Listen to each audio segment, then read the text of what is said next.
అంటే దర్శన రీతిగా కథల రూపంలో, అంటే ఒక అర్థమయ్యే విషయాన్ని, అర్థం కాని అంతర్గత గందరగోళాన్ని అర్థమయ్యే ఉదాహరణలతో అయితే కొన్ని దర్శనాలు దానియేలుకి దేవుడు చరిత్రను జ్ఞాపకం చేశాడు. భలే ఉంటుంది. మీరు జాతకం వినండి, అదిరిపోద్ది రోజు మీరు జాతకం వినగలిగితే. ఎందుకంటే ఆశ్చర్యం కలిగించే, మన కన్నులకు ఈ రోజుకి ఆశ్చర్యం కలిగించే హిస్టరీ నా రోజు దానియేలు మాట్లాడాడు. 400 సంవత్సరాల చరిత్రని కదిపాడా దేవుడు. అంటే కదిపాడు చరిత్ర. ఏం జరిగింది మనకు తెలుసు. సౌలు పరిపాలించాడు, దావీదు పరిపాలించాడు, సొలొమోను పరిపాలించాడు. 40 సంవత్సరాల చరిత్ర. 120 సంవత్సరాలు పరిపాలించిన తర్వాత అంతా బాగుందనుకునే సమయానికి ఉమ్మడి రాజ్యాలు, అంతర్గత కూటమి రాజ్యాలు ప్రారంభమై సొలొమోను కొడుకులు అధికారం కొట్టుకుని దేశాన్ని 2 ముక్కలు చేసి పడేశారు. North zone, south zone. తెలుసు కదా ఇదంతా చరిత్ర. నార్త్ జోన్, సౌత్ జోన్ అయిపోయిన తర్వాత ఇజ్రాయెల్ దేశం 2 ముక్కలు అయితే మళ్ళీ కళ్ళు నెత్తికెక్కి, వీళ్ళ కడుపులు నిండిన తర్వాత కళ్ళు నెత్తికెక్కిపోయే, సుఖాలు మరిగిన తర్వాత దేవుడిని మర్చిపోయారు. మంచి ఇల్లు కట్టుకున్న తర్వాత దేవుని సన్నిధి మర్చిపోయారు. దేవుడు తొలగొట్టేయడానికి పక్కనున్న రాజ్యాలను లేవనెత్తాడు. దేవుడు ఎప్పుడు గుర్తుపెట్టుకోండి, ఒకడికి బుద్ధి చెప్పాలంటే ఆకాశం నుంచి చెయ్యి ఎలా వచ్చి ఏంట్రా పనులు అండో గుర్తుపెట్టుకోండి. ఏం చేస్తాడు, నీ పక్కనున్న కందిరేగాన్ని ఎవడో లేపి ఆడు ద్వారా నీకు డెప్పకాయ కొట్టేస్తాడు. గుర్తుపెట్టుకో, దేవుడి స్టైల్ అది. ఇశ్రాయేలుకి బుద్ధి చెప్పడానికి దేవుడు ఎవరిని లేపాడు అంటే పక్కనున్నవాడిని ఎవరిని లేపాడు బాబిలోనియన్స్. వాళ్ళని లేపి చితగొట్టాడు. వాళ్ళని చితగొట్టిన తర్వాత సుమారు ఆ టైంలో ప్రవచనాలు వచ్చాయి. ఆ ప్రవచనాలు ఏంటో మనకు తెలుసు. ఆ ప్రవచనాలు యెరెమీయా చెప్పాడు. 70 ఏళ్ళు లిటరల్గా ఖచ్చితంగా 70 ఏళ్ళు మీరు చేరకపోతారు అన్నట్టుగా దానియేలు గారు అన్నట్టుగానే 70 ఏళ్ళు వాళ్ళు ఖచ్చితంగా చెరలోకి పోయారు. ఆ చెరలోకి పోయిన తర్వాత మళ్ళీ వాళ్ళు విడుదల వచ్చింది. ఆ విడుదల ఏమొచ్చింది, బబులోను సామ్రాజ్యం యొక్క పవర్ లేదా వాళ్ళ శక్తి, వాళ్ళ అధికారం అలా సన్నగలుగుతున్నప్పుడు వాళ్ళ మీద పెత్తందారి అవస్థ చేయడానికి మెడో ఫెర్షియన్స్ అంటే మాదియా పారసికులు ఇద్దరు కలిసి వాళ్ళ రాజ్యంలోకి అధికారం వచ్చిన తర్వాత ఆల్ టైంలోనే కాస్తంత వీళ్ళకి సౌలభ్యం దొరికింది. వీళ్ళంటే ఎవరు, ద్వంద్వ రాజ్యాలు ఎవరు, అటు ఇశ్రాయేలీలు, ఇటు యూదులు. వీళ్ళకి కాస్త సౌలభ్యం దొరికింది. ఆ సౌలభ్యంలో 3 టీములు బయటకు వచ్చా. 3 టీములు మనకు తెలుసు, ఎజ్రా, నెహెమ్యా, జరుబ్బాబెలు. వీళ్ళ 3 టీముల్లో అక్కడి నుంచి బయలుదేరారు. ఏం బయలుదేరారు, వీళ్ళ గవర్నమెంట్, ఈ 2 గవర్నమెంట్ మిశ్రిత గవర్నమెంట్ అంటే ఉమ్మడి సామ్రాజ్యం పరిపాలించినప్పుడు వీళ్ళు ఏం చేశారంటే వాళ్ళ పర్మిషన్ సరిగా, ఎందుకంటే వీళ్ళు ఆ ఆస్థానంలో ఉన్నప్పుడు వాళ్ళు గొప్ప గొప్ప ఉద్యోగాలు చేస్తున్నారు. ఎవరైతే నెహెమ్యా ఉన్నాడో, నెహెమ్యా ఫుడ్ సెక్షన్ డిపార్ట్మెంట్ ఆఫీసర్గా ఉన్నాడు. దానియేలు కూడా ఫుడ్ సెక్షన్ డిపార్ట్మెంట్లోని ఆఫీసర్గా సెలెక్ట్ అయ్యాడు. ఎందుకంటే రాజుకి పానదాయ అధిపతులుగా ఉండాలంటే, పాన అంటే ముందు రాజు వాటర్ తాగాలంటే ఆ వాటర్ ముందు ఎవరు తాగాలి, దానియేలు తాగాలి. అందులో విషం కలిపేస్తే, ఏం కలిపేస్తే దానియేలు పోతాడు అన్నమాట. లేదు ఏం కలపకపోతే బాగానే దానియేలు బతుకున్నాడంటే అప్పుడు ఆ వాటర్ ఎవరు తాగుతారు. ఇలాంటి డ్యూటీస్ ఈ దేవుని పిల్లలు ఎవరైతున్నా అక్కడ చేస్తున్నప్పుడు వాళ్ళ ముఖారం వికారంగా పెట్టుకుని బాధలు గురవుతున్నప్పుడు ఏంటయ్యా అలా ఉన్నారన్నప్పుడు నెహెమ్యా అని అడిగినప్పుడు, ఏముంది సార్, మాకు సొంత మందిరం లేదు, మాకు స్థలం లేదు, మా దేవుని సన్నిధిని కొల్లగొట్టి పాలేస్తారు, మాకు ఆరాధించుకోవడానికి మా పితరులు చెదిరిపోయి బానిసలు అయిపోయారు, మేము ప్రతిష్ఠింపబడిన జనాంగం ఈరోజు ఎన్నిక లేని ప్రజలుగా మేము మారిపోయాం, మాకు ఏం చేయాలి, మాకు ఏం అర్థం కాలేదు అంటే, డోంట్ వర్రీ, నేను నీకు పర్మిషన్ ఇస్తున్నాను, ఎంతమందిని తీసుకుని వెళ్తావు వెళ్ళు, మొత్తం నీ మందిరానికి సంబంధించిన ఆ నిర్మాణాలు ఎంత ఉన్నాయి, ఎంతకాలం చేసుకొని నీకు పూర్తిగా నేను సెలవులు ప్రకటిస్తున్నాను అన్నప్పుడు అక్కడి నుంచి మాదియ పారసికుల టైంలో అక్కడి నుండి వచ్చాలు మందిర నిర్మాణాన్ని ప్రారంభించాడు. గోడలు కడుతుంటారుగా, నెహెమ్యా గ్రంథం అంతా గోడలు కట్టడమే, ఎజ్రా గ్రంథం అంతా గోడలు కట్టడమే. ఆ గోడలు కట్టే టైంలో వీళ్ళు కడుతున్నారు. సరిగ్గా మాదియ పారసికులు అని బాబిలోనియన్స్, మాదియ పారసికులు, ఈ 3 సామ్రాజ్యాల టైంలోనే, బండ గుర్తుపెట్టుకోండి, ఈ 3 సామ్రాజ్యాల టైంలోనే పాత నిబంధన రాయబడింది. పక్కా ఈ 3 సామ్రాజ్యాల టైంలో పాత నిబంధన రాయబడితే బబులోను, మాదియా, పారసికులు, ఈ 3 సామ్రాజ్యాలు అంటే ఈ 2 అనుకోండి, ఈ 2 సామ్రాజ్యాల టైంలో పాత నిబంధన రాయబడితే మాదియ పారసికుల దగ్గర నుంచి వీళ్ళ పర్మిషన్ తెచ్చుకుని వీళ్ళ నిర్మాణాలు కడుతున్నప్పుడు ఏం జరిగింది, ఏం చేస్తున్నారు, ఎవరు దేవుని పనికి ముందుకు వస్తున్నారు, ఎవరు రావట్లేదు, ఇంకా లౌకికమైన జాడ్యాలతో ఎవరు చచ్చిపోతున్నారని వాళ్ళని తిట్టి కొట్టి మీరు ఇలాగ ఉంటే మళ్ళీ దేవుడు మిమ్మల్ని తొక్కి తొంగలో తొక్కుతాడని చెప్పే గ్రంథాలే. చెప్పండి, అర్థమైన వాళ్ళు చెప్పగలరు. ప్రవక్తల గ్రంథాలు. అది ఏ గ్రంథాలు?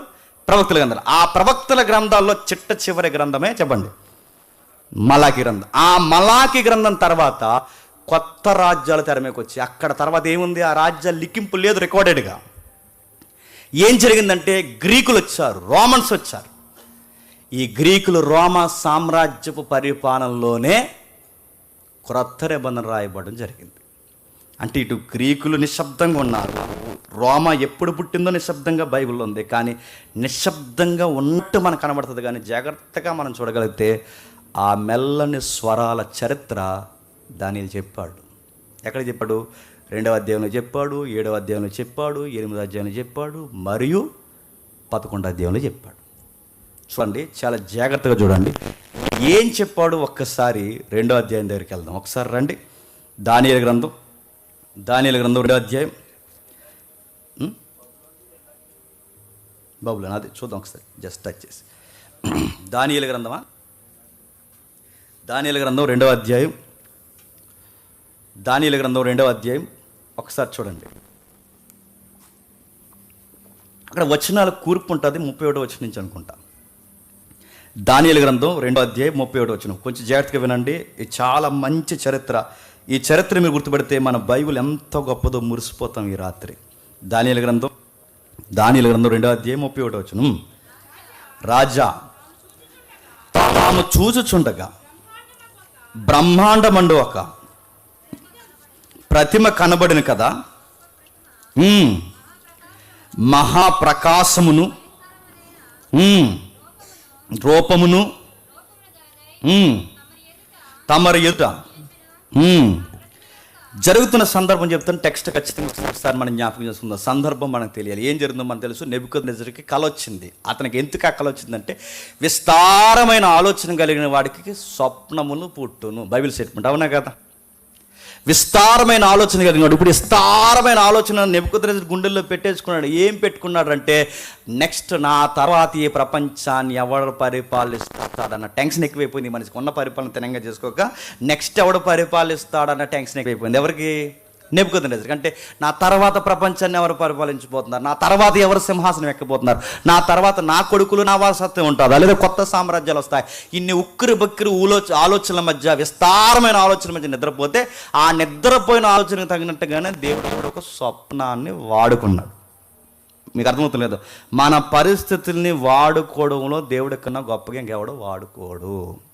నీతో పని చేయించుకోవాలనుకుంటే గుర్తుపెట్టుకో, నువ్వు బాగున్నా చేయించుకుంటాడు. గుర్తుపెట్టుకో, నువ్వు అలాగేలా తిన్నా 4 మొట్టకాయలు వేసని చేయించుకుంటాడు. మొత్తం మీద ఎవరిని ఎలా వాడాలో అలా వాడడంలో దిట్ట ఆయన. ఎందుకంటే ఆయన పుట్టించి గిట్టించేవాడు కనుక ఆయనకు అన్నీ తెలుసు.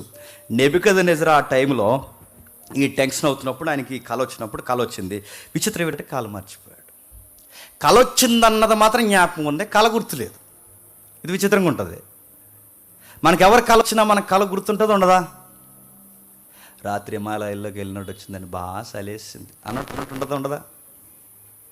ఓ రోజు ఇది మా ఫ్రెండ్ ఒకడు ఉన్నాడు. ఉదయం లేచి నోరు చాలా తీగుంది మమ్మీ అన్నాడు. ఏరా అని అడిగితే, రాత్రి నేను యాపిల్స్ తిన్నాను బాగా. ఎక్కడరా అని అడిగా. హిమాలయాల్లో. ఆడి ఫీలింగ్ అడుగుతున్నాను. మన లెమన్ అలా చూసి అలా పిండుతున్నప్పుడు తెలియకుండానే మన నోట్లో చూడండి రసాలు వరతాయి. ఇది మన బాడీకి. అలాగే డ్రీమ్స్లో కూడా మనకి ఏమైనా ఫీలింగ్ వస్తున్నప్పుడు అలా లేచిపోతున్నట్టు అనిపిస్తుంటుంది. చూసారా? ఏదో వచ్చి మీద కూర్చున్నట్టు, ఏదో ఎవరో చేస్తున్నట్టు, ఏ రకరకాలు. కొంతమందికి రకాలు వస్తాయి, నేను చెప్పలేనులేండి అయ్యండి. అది అందరూ ఈ రేంజ్లో వస్తుంటారు. ఏమిటాడు నా పెళ్ళి సంబంధం వచ్చే టైంలో నాకు సమంత వచ్చింది కళ్ళలో. నిజంగానే చెప్తున్నా. ఎలా వచ్చింది? ఆవిడతో ఏదో డిజిట్లు పడినట్టు కాదు. నాకు ఎలా వచ్చిందంటే నేను చెప్తున్నాను, జస్ట్ హిస్టరీ కదా, కొంచెం ఫన్ ఉంటుందని చెప్తున్నాను. ఆ రోజు నాకు ఎలా వచ్చిందంటే, ఆ అమ్మాయి, అదే ఆ సమంత, రూత్ మన పిల్ల కదా అనుకుని నన్ను తీసుకెళ్ళి వాళ్ళ మామయ్య గారు, అప్పుడు నాగార్జున గారు ఉన్నారుగా, ఆయన గాస్పల్ చెప్తుంది. జేమ్స్ మన బ్రో సువార్త బాగా చెప్తారు, వినని చెప్పేస్తుంది. నేను ఎంత మురిసిపోయి సువార్త చెప్పేస్తున్నాను. నేను సువార్త డ్రీమ్లో ఉన్నాను కనుక నా కళ కూడా ఎలా వచ్చింది? సమంతతో సువార్త చెప్తున్నట్టు వచ్చింది. ఇప్పుడు ఇతనికి ఈ ఫీలింగ్ ఉంది. ఏ ఫీలింగ్? నెక్స్ట్ ఎవడో పరిపాలిస్తాడన్న ఫీలింగ్ ఉన్నాడు కనుక ఇప్పుడు ఆ ఫీలింగ్లోనే ఆయనకి దేవుడు స్వప్నం పుట్టించాడు. కళ మర్చిపోయాడు. ఇప్పుడు ఆ కళ మర్చిపోతే ఏదో ఒకటి చెప్పామనుకోండి, డ్రీమ్ ఏదో చెప్తే ఏదో వివరించే వాళ్ళు ఉన్నారా లేదా? మీకు లాస్ట్ వీక్ చెప్పాను, ఏంటి మధ్య ఆత్మాలు పాము వచ్చేస్తుంది ఆ కళ్ళలో కంటే. పాము అంటే ఏమనుకుంటున్నావు? పగ, శత్రువు. అలా వదిలేక ఎవడో నీ వెనకాల తిరుగుతున్నాడు పగట్టి. పాము ఏంటి, ఈడే, నాకేం అర్థం. మొత్తం ఏదో ఎవరించరా. నీకు పాము భయం ఉంటే పాము వస్తుంది, నీకు కప్ప భయం ఉంటే కప్పే వస్తుంది, నీకు బలి భయం ఉంటే బల్లే వస్తుంది. నీకు ఏ భయం ఉంటే వస్తాయా రావా? ఇతనికి రాజ్యం భయం పట్టింది. ఇప్పుడు రాజ్యపు సంబంధమైన కళలు వచ్చాయి. ఇలాంటి టైంలో ఈ కళలు వచ్చినప్పుడు ఈ కళ భావాన్ని వివరించడానికి ఎవరున్నారు? దమ్మున్న ధీరుడు, భవిష్యత్తు ఎరిగిన వాడు, జ్ఞానం అన్నవాడు ఎవడు లేడు. అందరూ కథలు చెప్పుకుని రాజు దగ్గర డబ్బులు దొబ్బేసే వాళ్ళు తప్ప ఎవడు లేడు సరైనడు. అలా టైంలో ఉన్నట్టుగా హిస్టారికల్గా ప్రాక్టికల్గా ప్రూవ్ చేసేవాడు ఎవరున్నారు? దైవాత్మ కలిగిన ఒక యవనస్తుడు, అతగాడి పేరు దానియేలు. ఆ దానియేలుని పిలిపించారు. దానియేలు వివరిస్తున్నప్పుడు ఏమని వివరిస్తున్నాడు చూడండి. రాజా తాము చూచుచుండగా బ్రహ్మాండమైన ఒక ప్రతిమ, మీ డ్రీమ్లో ఏమొచ్చింది తెలుసా? ఒక బ్రహ్మాండమైన ఒక ప్రతిమ వచ్చింది. ఒక స్టాట్యూ మీకు కనిపిస్తుంది, అవునా? ఒక విత్తైన విగ్రహం మీకు కనిపించింది, అవునంటే అవునవును, ఎస్, గుర్తొస్తుంది. ఈ గొప్ప ప్రతిమ మహాప్రకాశమును భయంకరమైన రూపము గలదై తమరు ఎదుటి నిల్చుని. మీరు బైబిల్ని సింపుల్గా చూడొద్దు, నేరా లుక్తో చూడొద్దు. బైబిల్ ఎంత హిస్టారికల్ బుక్ చూస్తే ఆశ్చర్యం. ఇంకా హిస్టరీ జరగకముందే నెక్స్ట్ హిస్టరీ ఎలా క్రియేట్ అవబోతుందో ముందే దేవుడు నెబుకద్నెజరు కలిచి తన భక్తుడైన దానియేలు ద్వారా వివరిస్తున్న వైను చదువుతున్నప్పుడు చరిత్రకారులు సలాం కొట్టిన సందర్భాలు ఎక్కడో తెలుసా? ఇదిగో ఈ దానియేలు గ్రంథం ఇస్తుపోయారు. ఎలాంటి సంగతులు చూసి సరే, ఇంకా బబులోను సామ్రాజ్యం ముగికి ముందే మాదీయ పారసికులు వస్తారని అసలు ఈ బైబిల్లోనే ఈ భక్తుడికి ఎలా తెలుసు? అందుకే అంటున్నాను, చరిత్రలో దేవుడు నిశ్శబ్దంగా ఉన్నాడన్న పదం అక్కడ సూట్ అవ్వదు. చరిత్ర ఎక్కడెక్కడ ఎలా జరిగించాలో చెప్పండి. ఒకరిని ఎక్కిస్తున్నాడు, ఒకరిని దించుతున్నాడు, ఎవరిని కూర్చోబెట్టాలో, ఎవరిని దించాలో, ఎక్కడెక్కడ ఎవరిని ఏ పరిపాలన నిలబెట్టాలో ఆయన పని ఆయన చేస్తున్నాడు. చట్టం పని చట్టం చేస్తున్నది ఎంత వాస్తవమో, ఇశ్రాయేలు దేవుడు కొనుకకి నిద్రపోక తన పని తాను చేస్తున్నాడు అన్నది కూడా అంతే వాస్తవం. ఆయన నిశ్శబ్దంగా ఉంటే భూమి తిరగదు, ఆయన నిశ్శబ్దంగా ఉంటే గాలి వీయదు, ఆయన నిశ్శబ్దంగా ఉంటే ఆయన ఎందు ఉనికి కలిగి చలించము, ఆయన నిశ్శబ్దంగా ఉంటే మానవ మనుగడ ముందుకెళ్ళదు, ఆయన నిశ్శబ్దంగా ఉంటే చరిత్ర జరగదు. చరిత్ర సంపూర్ణ అవ్వకపోతే తన ప్రియసుతుడు ఇలలోనికి రాడు. పక్కా ప్రణాళిక ప్రకారం ఆయన జరిగిస్తున్నాడు. కానీ కాలం ఎప్పుడు ఎలా సంపూర్ణ చెయ్యాలో, ఎప్పుడు నిశ్శబ్దంగా ఉండాలో, ఎప్పుడు మాట్లాడాలో పక్కా సార్వభౌమ అధికారం కలిగిన వాడు ఈ బైబిల్ దేవుడు. అంత అధికారం ఆయనకు ఉంది కనుక ఇంకా చరిత్ర జరగకముందే ఆ చరిత్రలో ఎలాంటి పరిస్థితులు ఉన్నాయి ముందే చెప్పేస్తున్నాడంటే నేను అడుగుతున్నాను, ఇది అభూత కల్పన గ్రంథం అనాలా? ఇది నిజంగానే దైవ ప్రేరణతో రాయబడిన గ్రంథం అనాలా? ఏమనాలి? ఇది దైవ ప్రేరిత గ్రంథం. అందుకే దీన్ని నెగ్లెక్ట్ చేయొద్దు, దీని కింద పెట్టొద్దు. దీన్ని దయచేసి మీ కాళ్ళు ఉన్న చోటు దాన్ని అసలు నెగ్లెక్ట్ వదలదు. ఎందుకంటే దీని వెనకాల అదృశ్య దేవుని హస్తం ఉంది. అవసరమైతే గుండెల మీద పెట్టుకుని తెల్లవారు నిద్రపోండి, తల దగ్గర పెట్టుకోండి, అంతేగాని ఎక్కడ పడితే అక్కడ ఈ గ్రంథాన్ని పడవద్దు. దీని వెనకాల దేవుడు ఉన్నాడు. అందుకే రాస్తున్నాడు, అయ్యా ఒక గొప్ప ప్రతిమ మీరు చూసారు, ఆ గొప్ప ప్రతిమ మీరు చూసినప్పుడు చాలా ప్రకాశం ఉంది. ఎందుకంటే ఆ ప్రకాశమయమైన ప్రతిమలో రేపెవరు పరిపాలించబోతున్నాడో దేవుడు చెప్పేశాడు. ఏం చెప్పాడు? ఆ ప్రతిమ యొక్క శిరస్సు మేలిమి బంగారమై, దాని రొమ్ము భుజములు ఎండివియు, దాని ఉదరము తొడలు ఇత్తడివియు, దాని మోకాలు ఇనపవియు, దాని పాదములలో ఒక భాగము ఇనపదియు, ఒక భాగము మట్టిది అయ్యుండెను, మరియు చేతి సహాయము లేక తీయబడిన ఒక రాయి ఇనుమును మట్టియు కలిసిన ఆ ప్రతిమ యొక్క పాదముల మీద పడి దాని పాదములను తుత్తినీలుగా ఇరగొట్టుటకు తమకు గడబడును. అంతా ఇనుము, మట్టి, ఇత్తడి, ఎండి, బంగారము ఏకముగా దంచబడి కళ్ళములోని చెత్త వలె కాగా, వాటికి స్థలము ఎచ్చటగా దొరకకుండా గాలి వాటిని కొట్టుకొని పోయిను.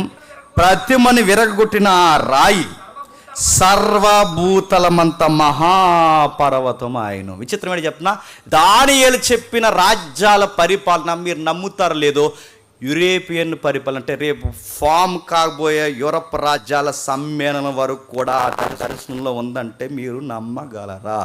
యూరోపియన్ యూనియన్, యూరప్ చదువుకుంటున్నాగా, రేపు మాఫ్ ఫామ్ కాబోతుంది యూనియన్. ఆ యూనియన్ పరంపర వరకు అంటే యూరప్ ఖండాల రాజ్యాలను ఒకరోజు తెర మీదకి రాబోతున్నాయి.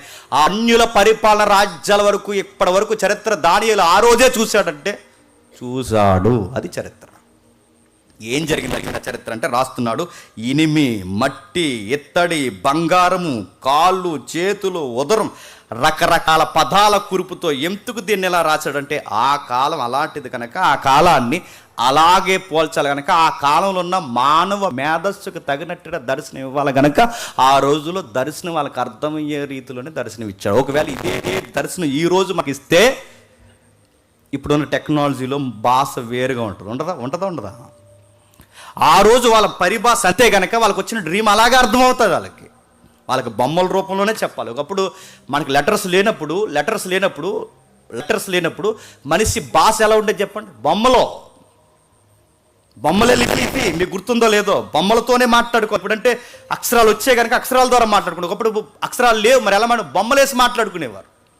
ఏదో ఒక బొమ్మ, అదొక సింబల్, హస్తం ఒక సింబల్, చెయ్యి ఒక సింబల్, ఏదో మాట్లాడుకోవడం, బోధన చేయడానికి అదొక సింబల్. అంటే ప్రతి దానికి ఒక సింబాలిక్ లాంగ్వేజ్ ఉండేది. ఇప్పుడంటే అక్షరాలు వచ్చినాయి.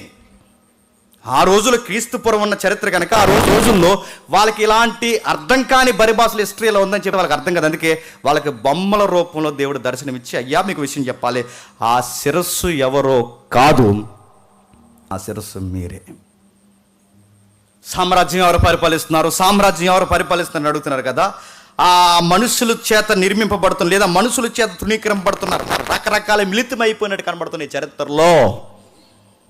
ఆ బొమ్మకి బంగారు శిరస్సు కనబడుతుంది. ఆ బొమ్మకి బంగారు శిరస్సు చూడండి. ఆ బొమ్మకి ఇదే వచ్చింది నెబుకద్నెజరు కల్లోకి. బంగారము, ఇత్తడి మిళితమైపోయిన పరిస్థితులు ఇవన్నీ మీకు కనబడుతున్నాయి. చూసారా? ఇనుము, రకరకాల పరిస్థితులు మీకు కనబడుతున్నాయి. ఆ గోల్డెన్ హెడ్ ఏదైతే ఉందో అది మీరే. గోల్డ్ ఎందుకు పోల్చారు తెలుసా? మీ పరిపాలన గోల్డ్ మాదిరి ఉంటుంది. ఎప్పటికీ నేను అనుకుంటాను, ఎప్పటికీ బబులోను సామ్రాజ్యం లాంటి పరిపాలన ఎప్పటికీ రాదు. మళ్ళీ అలాంటి హిస్టరీ రిపీట్ కాదు. వాళ్ళ పరిపాలన అద్దరు కొట్టేసారు. పరిపాలన ఆ రోజులు నెబుకద్నెజరు హ్యాంగింగ్ గార్డెన్స్ ఆ రోజుల్లో కట్టినటువంటి విచిత్రం అండి. 7 వరల్డ్ వండర్స్లో వన్ ఆఫ్ ది వండర్ ఏంటి చెప్పండి? Hanging garden. మొక్కలు ఎవడైనా మొక్కల్ని మనం వాటి ఏర్లు కిందకెట్టాం. హ్యాంగింగ్ గార్డెన్ హ్యాంగింగ్ గార్డెన్ మొక్క తల కిందకెట్టి ఏర్లు పైకెట్టే టెక్నాలజీ ఆ రోజు ఫస్ట్ టైం వాడింది ఎవరు తెలుసా? ఈ దానియేలు పైన కలొచ్చిన పెద్ద మనిషి ఉన్నాడా? ఎవరు?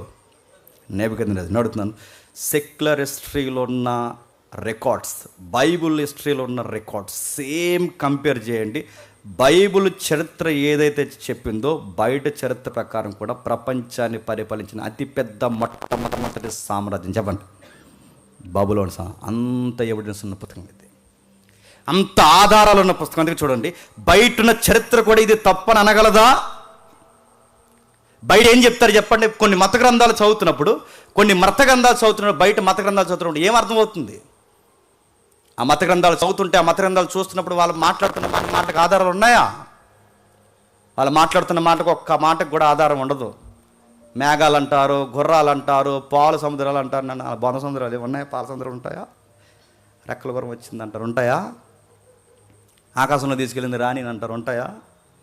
ఎవరో క్వశ్చన్ చేస్తారు, నన్ను అడగండి, డీల్గా చెప్పలేదు. ఎందుకంటే ఇప్పటికే పరిగెడుతున్నారు. నాకు తెలిసి దీని వెనకాల ఎవరు ఉన్నారు, ఎవరు నాకు తెలియదు. ఎవరు అన్నారు, ఎవడో ఆర్జీవి అనుకుంటా అడిగాడు. నాకు పెద్ద క్వశ్చన్ ఉంది. అన్ని సంవత్సరాలు దేవుడి భార్య రాణి గారిని అక్కడెక్కడో వదిలేశారు, అన్ని సంవత్సరాలు ఆవిడకి బట్టలు ఎక్కడి నుంచి వచ్చినాయి అని అడిగాడు. ఒక సీరతో ఉండిపోయిందా అని అడిగాడు. వెంటనే ఏమన్నా తూచ్, ఇది మేధావి ప్రశ్న, అడిగి చెప్తాం అన్నారు. అది జోక్, నన్ను అడగకండి, పెద్దలను అడిగి చెప్తాం అన్నారు. ఒక సీరకు ఎవిడెన్స్ లేదు అక్కడ. సీరకు గంధ చరిత్రకు ఎవిడెన్స్ ఉంది ఇక్కడ. ప్రతి దానికి చరిత్ర ఉంది ఇక్కడ. ప్రతి దానికి చరిత్ర ఆధారాలు ఉన్నాయి ఇక్కడ రాస్తూ ఇదే విషయాన్ని మళ్ళీ ఎక్కడ చెప్తున్నాడు చూడండి. 7వ అధ్యాయం రండి ఒకసారి. 7వ అధ్యాయం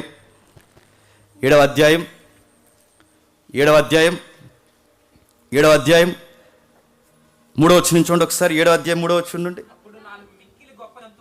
4 మిక్కిలి గొప్ప జంతువులు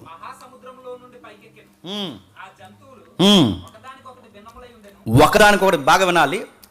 2వ అధ్యాయంలో ఏదైతే చెప్పాడో మరలా 2వ అధ్యాయంలో ఏదైతే చెప్పాడో 7వ అధ్యాయంలో మళ్ళీ అదే చెబుతున్నాడు. కాకపోతే మరింత కొంచెం విస్తరించి వాటి స్వభావాలంటే రాజ్యపు స్వభావం ఎలా ఉంటుందో చెప్తున్నాడు. మీకు అర్థం కావాలంటే మళ్ళీ చెప్తున్నాను వినండి. అంటే ఇది చరిత్ర అని చెప్తూనే ఆ చరిత్రలో ఏ రాజు రాబోతున్నాడో ఆ రాజు పేరేంటి, వంశం పేరేంటి, ఇవేం ఉండవు. కానీ బాగా వినాలి ముఖ్యాంశాలు. ఆ రాజ్యం పేరేంటి ఉండదు, రాజు పేరేంటి ఉండదు, రాజు టైమింగ్ ఉండదు. కానీ వచ్చిన రాజ్యానికి మాత్రం ఎలాంటి స్వభావం ఉంటుందో రెండవసారి వివరించే అధ్యాయమే చెప్పండి 7వ అధ్యాయం. అంటే ఆ రాజ్యం స్వభావం, దాని నేచర్ ఎలా ఉంటుంది ఇక్కడ జంతువులు పోల్చి, అంటే పునాదులుగా ఎలా ఉంటుందో మెటీరియల్ని పోల్చాడు. ఎక్కడ 2వ అధ్యాయం. పదార్థాన్ని పోల్చాడు. అంటే పదార్థం, ఏ పదార్థం? బంగారం, దాని ఉనికి ఏంటో మనకు తెలుసు. ఎండి, దాని ఉనికి ఏంటో తెలుసు. ఇనుము, దాని ఉనికి ఏంటో. అంటే ఆ మెటీరియల్ ఏది ఎలా పనిచేస్తుందో తెలుసు. అంటే వారి ఫౌండేషన్ ఎలా ఉంటుందో 2వ అధ్యాయం చెప్పాడు. వారి నేచర్ ఎలా ఉంటుందో చెప్పండి 7వ అధ్యాయం. అంటే ఇక్కడ నేచర్ చెప్తున్నాడు. ఏం చెప్తున్నాడు? అదే వివరిస్తున్నాడు మళ్ళీ. అప్పుడు 4 మిక్కిలి గొప్ప జంతువులు మహాసముద్రం నుంచి పైకెక్కెను. ఆ జంతువులు ఒకదానికొకటి భిన్నములై ఉండెను. మొదటిది సింహమును పోలినది, కానీ దానికి పక్షిరాజు రెక్కల వంటి రెక్కలుండెను. నేను చూచుచుండగా దాని రెక్కలు తీయబడినవి గనక మనుషుని వలె ఆ పాదములు పెట్టుకొని నేలపైన నిలవబడెను. మరియు మానవ మనస్సు వంటి మనస్సు దానికి ఇయ్యబడెను. 2వ జంతువు అదొక పార్శ్వం మీద పడుకొని దాని నోట పండ్ల మధ్య 3 ప్రక్కటెముకలను పెట్టుకున్నది. విస్తారముగా మాంసం భక్షించుము. అటు పిమ్మట సిరుతపులను పోని మరొక జంతువు చూచితిని. దాని వీపిన పక్షి రెక్కల వంటి 4 రెక్కలుండెను. దానికి 4 తలలుండెను. దానికి ఆధిపత్యం ఇవ్వబడును. పిమ్మట రాత్రి నాకు దర్శనం కలిగినప్పుడు నేను చూసుచుండగా 4వ జంతువు ఒకటి బయటకు రావడం నేను చూశాను. అది తనకి ముందుగా నుండిన ఇతర జంతువులన్నిటికీ భిన్నమైనది. అది మహాబల మహాత్యము గలది. దానికి పెద్ద ఇనుప దంతములు 10 కొమ్ములుండును. అది సమస్తమును భక్షించి తుత్నీలుగా చేయొచ్చు. మిగిలిన దాన్ని కాళ్ళ క్రింద అనగద్రొక్కుచుండెను. నేను ఈ కమ్ములను కనిపెట్టగా ఒక చిన్న కొమ్ము, జాగ్రత్త, ఆ చిన్న కొమ్ము పైకొచ్చి నేను చూశాను. దానికి స్థలమిచ్చుటకై ఆ కొమ్ములలో 3 పీకి వేయబడిను. ఈ కొమ్ముకి మానవ కన్నుల వంటి కన్నులను, గర్వముగా మాట్లాడు నోరును ఉండెను. ఇంకా సింహాసనములో వేయిట చూసితిని. మహారుద్రుడు కూర్చొని ఎక్సెట్రా ఎక్సెట్రా రాస్తూ 17 వచ్చిన ఏమంటున్నాడు చూడండి. ఎట్లనగా ఆ మహాజంతువులు 4 ఉండి లోకమందు ప్రభుత్వము చేయబో 4 రాజ్యములను చూసిస్తుచున్నవి. ఎంత బాగుందంటే వచ్చును. జంతువులు అంటే జంతువులు కదరా అయ్యా చెప్పండి. మనిషి అంటే మనిషి కదరా అయ్యా. అక్కడ కనబడుతున్న ఏవైతే విచిత్రమైన జంతువులు ఉన్నాయో ఆ విచిత్రమైన జంతువులు రాబోతున్న 4 ప్రభుత్వాలకి చెప్పండి. అంటే ప్రభుత్వాలు ఎలా పరిపాలిస్తున్నాయో చెప్పడానికి, ఆ ప్రభుత్వాల యొక్క స్వభావాన్ని మన పరిధులు అర్థం కావడానికి జంతువుల స్వభావంతో పోల్చాడు. నక్కలాంటాడండి ఎదవ అన్నాడంటే ఏంటి? అన్ని తిట్లు మరేసాలని. అంతేగాని నక్కలాగా కూ అని రాత్రులు అరుతాడని కాదు. అక్కడ మాట ఇక్కడ నక్కలా తిరిగి మెల్ల తిరిగి పొల్లెడతాడు. ఈ నక్కతో పోలుతాడు. ఎలుగుబంటి ఎదవ అంటారు. ఎలుగుబంటి ఎదవ ఏంటంటే ఎలుగుబంటి ఎలాగైతే మీదడిపోదో 10 దానికి ఏటరా మీద ఆడ ఎలుగుబంటి అంటే వాడి నేచర్ని పోల్చడానికి జంతువులతో తిరుగుతున్నారు చూసారా. ఇది మీకు అర్థం కాదు. ఇది మీకు అర్థమైతే ఇక్కడ కూడా దానియేలు గారు దర్శనాలు, రాజుల దర్శనాలు నేచర్ పోలుస్తున్నాడు. పోలుస్తూ ఏమంటున్నాడంటే ఇక్కడ మొట్టమొదటి సింహం లాంటిది అన్నాడు. పక్షు లాంటి రెక్కలు ఉన్నాయి అంటున్నాడు. అంటే సింహం లాంటి రాజ్యాన్ని ఎందుకు పోల్చాడు? సింహం అనగానే గుర్తుపెట్టుకోండి. తమ్ముడు ఇమేజెస్ సింహం అంటే గుర్తుపెట్టుకోండి. సింహం అనగానే క్రూరత్వానికి గుర్తు. సింహం అనగానే రాజరికానికి గుర్తు. పక్షి అనగానే పక్షి ఎలాగైతే తనకు నచ్చినంత దూరం ఎగురుతుందో ఆ సామ్రాజ్యం కూడా నచ్చినంత దూరం పరిపాలించడానికి ఎగిరిందంట. అది పోలిక. మీకు అర్థమవుతుందో లేదో? పక్షిరాజులు అంటే రెక్కలు, అంటే పక్షి ఎలాగైతే ఎగురుతుందో అది కూడా అలానే ఎగిరింది. అదిగో సింహం బబులోను సామ్రాజ్యం యొక్క క్రూరత్వాన్ని తెలియచేయడానికి రెక్కలు. బబులోను సామ్రాజ్యం యొక్క విస్తరణ అంటే అది ఎంతవరకు రాజ్యాన్ని ఆక్యుపై చేసిందో తెలియజేయడానికి రెక్కలను పోల్చాడు. దీనొక్క మనం చూస్తున్నప్పుడు ఒక దర్శన రీతిగా మనతో మాట్లాడుతున్న చరిత్ర. మీరు కేవలం అది కళ అనుకోకండి, అది కేవలం ఒక డ్రీమ్ మాత్రమే అనుకోకండి. చరిత్రకు సంబంధించిన ఒక కళ, జరగబోతున్న చరిత్రను ముందే 70 mm స్క్రీన్ మీద వేసి చూపిస్తున్నాడు. ఎవరికి చెప్పండి? రాజుకి, దానియేలుకి. హిస్టరీ స్క్రీన్ మీద కనబడుతుందంటే ఎంత బాగుంటుందండి. రేపు ఏం జరగబోతున్న చరిత్ర వాళ్ళ స్క్రీన్ మీద చూపిస్తున్నాడు. అందుకే దానియేలు పోలుస్తూ అంటున్నాడు 7వ అధ్యాయంకి వచ్చేసరికి, ఆ మహాసింహము, ఆ రెక్కల, సింహానికి రెక్కలు ఉన్నాయంటే నిజానికి మీరు 3D మూవీలో తప్ప రియల్గా సింహానికి రెక్కలు ఉంటాయా? హాలీవుడ్లో సినిమాలు తీస్తారుగా, నార్నియాలో సింహానికి రెక్కలు వచ్చేస్తాయి. నార్నియా మూవీ కూడా ఇండైరెక్ట్గా యేసుప్రభుని చూపించదులేండి, ఎందుకంటే దాని యొక్క డైరెక్టర్ మన తెలుసు, సిఎస్ లూయిస్ ఇండైరెక్ట్ గాస్పల్ చెప్పడానికి తీసిన మూవీయే నార్నియా. వీలైతే అలాంటి సినిమాలు చూడండి, బాగుపడతారు. సినిమాలు చూడకండి, డ్రైనేజ్లో పోతారు. ఆ సినిమాలు చూడండి, కొంచెం నాలెడ్జ్ పెరుగుద్ది. సరే, నార్నియా పార్ట్ 1, పార్ట్ 3, పార్ట్ 11 ఎన్నో ఉన్నాయనుకుంటా, చూడండి వీలైతే. సరే, ఆ చరిత్రలో మనం చూపిస్తూ సింహాన్ని పోల్చి చూపిస్తున్నాం. అంటే సింహం బబులోను సామ్రాజ్యం యొక్క క్రూరత్వానికంటే అది పంజా ఇసిరిందంటే దాని ముందు ఏ ప్రభుత్వం అయినా గొప్ప కోలాల్సింది. అంటే నెబుకద్నెజరు కన్నెత్తి చూసేటట్టు అది బంగారు దేవాలయాన్నైనా సరే లాక్కుంటాడు. లాక్కూడా అది బబులోను నెబుకద్నెజరు అంటే. నెబుకద్నెజరు కానీ మీరు సింపుల్గా గడ్డి మేసరని చదువుకోకండి. హిస్టరీలో చూడండి, నెబుకద్నెజరు అంటే భయం వేస్తుంది, అంత ఎంత క్రూరంగా పరిపాలించాడు. చరిత్రలో చూడండి ఎంత క్రూరమైన పరిపాలన చదివించాడు. రెక్కలు వికసించేశారంతే, వాళ్ళకి కావాల్సిన ప్రతి దాన్ని లాగేశారు లోపలికి. బబులోని నిర్మాణం యొక్క ఊహా చిత్రాలు ఉన్నాయి లేదో, బబులోని నిర్మాణం యొక్క ఊహా చిత్రం, వాళ్ళ యొక్క ప్యాలెస్లు మెచ్చుండే అదిరిపోతాయి. ఆ రోజుల్లో ఇప్పుడున్న టెక్నాలజీ కూడా కట్టలేరండి. ఏకంగా వారు కట్టిన ప్యాలెస్ చుట్టూ ఒక పెద్ద జీవనదే పారుతుంది, అంత టెక్నాలజీతో కట్టారు ఆ రోజుల్లో. అవి చూడండి, మీరు గూగుల్ ఎప్పుడైనా చూస్తే ఆశ్చర్యం కలుగుతుంది. ఇంత టెక్నాలజీ ఎలా వాడగలిగారంటే, అంతే ఆయనకి జ్ఞానం ఇచ్చాడు దేవుడు, అధికారం ఇచ్చాడు దేవుడు. ఎక్కడెక్కడో దేశ విదేశాల్లో ఉన్న ప్రతి పక్షిని రప్పించాడు. అంటే పక్షుల్ని మెయింటైన్ చేశాడు, ఉద్యానవనాలు మెయింటైన్ చేశాడు. ఎంత మెయింటైన్ చేసిన ఆయనకి ఏది జరిగించాలని జరిగించాడు. కానీ అన్నీ జరిగించిన వాడు కళ్ళు నెత్తికెక్కినట్టు దేన్ని ముట్టకూడదో దాన్ని ముట్టాడు. ఆ ముట్టిన చిట్ట చివర ఆ నాశనానికి కారణం దేవాలయాన్ని ముట్టాడు, అందుకే పోయాడు. యెహోవా సన్నిధిలో అడిగట్టి నాటకాలు ఆడాడు, అందుకే పోయాడు. వాడు ఏ దేశాన్ని టచ్ చేసినా పర్వాలేదు కానీ నాడు పోయి ఎవరి మీద కాలు దివాడు చెప్పండి? దేవుని పిల్లల మీదకి, దేవుని సన్నిధి మీద కాలు దివ్వడానికి సామ్రాజ్యం కొప్పుకోవడం స్టార్ట్ అయింది. ఆ తర్వాత వచ్చిన సామ్రాజ్యం ఏంటో 2వ అధ్యాయం 32 వచనం ఒకసారి. 2వ అధ్యాయం 32 వచనం. 2వ అధ్యాయం 32 వచనం. ఆ ప్రతిమ యొక్క శిరస్సు మేలిమి బంగారమై ఉండెను, దాని రొమ్ములు భుజములు ఎండి. నెక్స్ట్ బాగా రండి. బంగారం అనగానే ఏ సామ్రాజ్యం చూస్తాం? బబులోను సామ్రాజ్యం. ఇప్పుడు దాని రొమ్ములు దేంతో ఉన్నాయట? ఎండి. ఇప్పుడు అడుగుతున్నాను, ఎండుతో ఎందుకు పోల్చాడు? అంటే ఎండు కన్నా కాస్త మెరుగులో, విలువలో కాస్త తక్కువైన మెటీరియల్ ఏంటంటే పరిపాలిస్తుంది, సామ్రాజ్యం చూపిస్తుంది, రాజుల్ని తయారు చేస్తుంది. కానీ బబులోను సామ్రాజ్యం అంత తయారు చేయలేదు, కానీ బబులోను సామ్రాజ్యం అంతా ఊహలకు అందలేదు, కానీ పరిపాలన మాత్రం బాగా చేస్తుంది. అది కూడా కాస్త విలువైనదని ఆ సామ్రాజ్యాన్ని దేనితో పోలుస్తున్నాడు?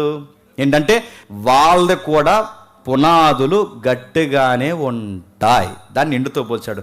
ఇదే పోలుస్తూ మళ్ళీ ఈ ప్రభుత్వం యొక్క నేచర్ ఎలా ఉంటుంది, దాని పునాదులు ఎలా ఉన్నాయో 2వ అధ్యాయం చెప్పాడు. దీని నేచర్ ఎలా ఉంటుంది, దీని స్వభావం ఎలా ఉంటుందో చెప్పడానికి 7వ అధ్యాయం చెప్పాడు. 7వ అధ్యాయం దీని స్వభావం ఎలా ఉంటుందో చెప్తాడు. చూడండి ఒకసారి. 7వ అధ్యాయం 5వ వచనం. మర్చిపోద్దు, 400 సంవత్సరాల చరిత్రలో అడుగులు వేస్తే కానీ క్రొత్త నిబంధన ఏంటో మనకు ఖచ్చితంగా చెప్పండి, అర్థం కాదు. అందుకు మనం కదుపుతున్నాం చరిత్రని. 7వ అధ్యాయం ముగించేద్దాం. 7వ అధ్యాయం 5వ వచనమా?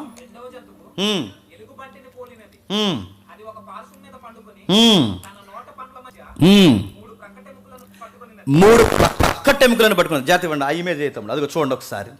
2వ జంతువు ఏదైతుందో ఆ జంతువుని గురించి రాస్తున్నప్పుడు 2వ జంతువు దాని స్వభావం ఏంటంటే సింహంలాగా అది దాడి చేసే క్రూరత్వం, అంటే సింహం అంత దాడి చేయదు కానీ బాగా భయపెడుతుంది. అది భయపడుతుంది, చెప్పండి, భయపెడుతుంది. ఎలుగుబంటి కూడా గుణం ఏంటి చెప్పండి? దానికి భయమే ఎక్కువే, భయపెట్టే గుణమే ఎక్కువే.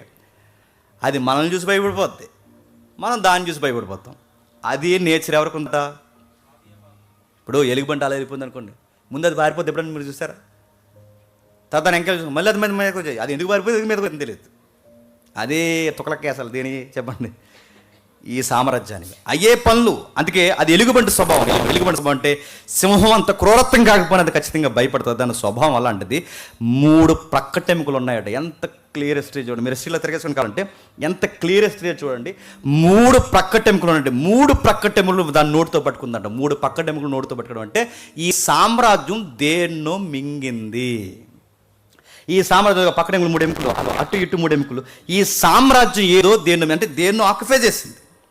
దేన్ని ఆక్యుపై చేసిందని మీరు ఎస్ట్ తిరిగేస్తే ఖచ్చితమైన రుజువులు బబులోను సామ్రాజ్యాన్ని జయించిన సామ్రాజ్యం చెప్పండి, మాదీయ పార్శ్వ, అదొక ఎముక. రెండవది ఈజిప్ట్ను కూడా జయించిన సామ్రాజ్యం చెప్పండి, మాదీయ పార్శ్వికులు, అదొక ఎముక.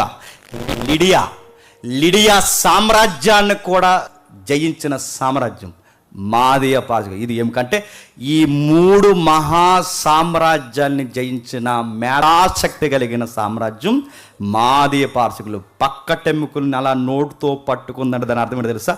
పక్కటెముకలు నోటుతో పట్టుకుందంటే 3 సామ్రాజ్యాన్ని మింగింది.